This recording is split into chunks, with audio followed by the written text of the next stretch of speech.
আসসালামু আলাইকুম এভরিওয়ান। আজকে আমি কাঁচকলা দিয়ে মাছ দিয়ে রান্না করব। তা আমি কড়াই কিছুটা তেল দিয়ে বেশ কয়েকটা পেঁয়াজ কুচি আর কয়েকটা গোটা জিরা দিয়ে ভেজে নিয়ে এটা উঠিয়ে রাখবো। এটা পেটে রান্নার শেষে ব্যবহার করব।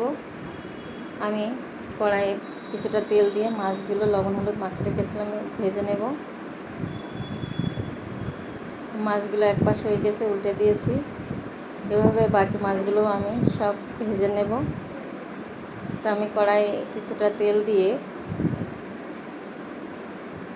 আমি সরিষা, কাঁচামরিচ ও পেঁয়াজ একসঙ্গে ব্লেন্ডারে ব্লেন্ড করে নিয়েছিলাম, সেগুলো দিয়ে দিয়েছি। আদা রসুন পেস্ট দিয়ে দিয়েছি। স্বাদ মতো লবণ, হাফ চামচ পরিমাণ হলুদের গুঁড়া, 1 চামচ পরিমাণ জিরার গুঁড়া, 1 চামচ পরিমাণ ধনিয়া গুঁড়া দিয়ে দিয়েছি। এবার ভালো করে মশলাটা কষে নেব সামান্য একটু পানি দিয়ে।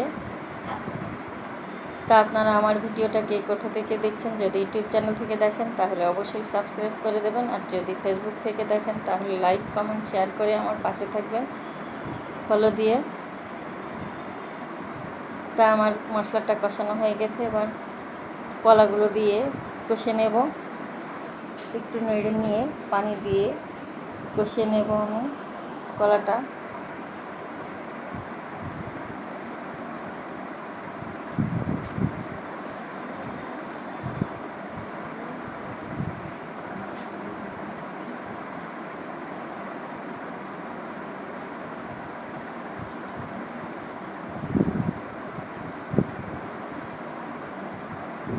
অল্প পানি দিয়ে কলাটা কষে নেব ঢাকনা দিয়ে ঢেকে রেখে।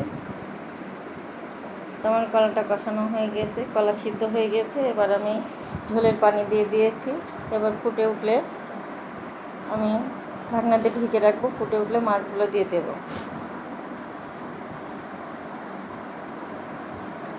মাছগুলো দিয়ে একটু ঢেকে রাখবো। আমি ঢাকনাটা তুলে যে মশলাটা আমি ভেজে রেখেছিলাম সেটা বেটে ওটা দিয়ে দিয়েছি। এই মশলাটা দিলে কাঁচকলাটা খেতে খুবই ভালো লাগে।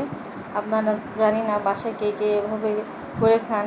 তা আমার কাঁচকলা দিয়ে মাছ দিয়ে রান্না করলে এভাবে আমরা মশলা বেটে দিয়ে দিই। তা কার কার ভালো লাগলে অবশ্যই কমেন্টসে জানাবেন।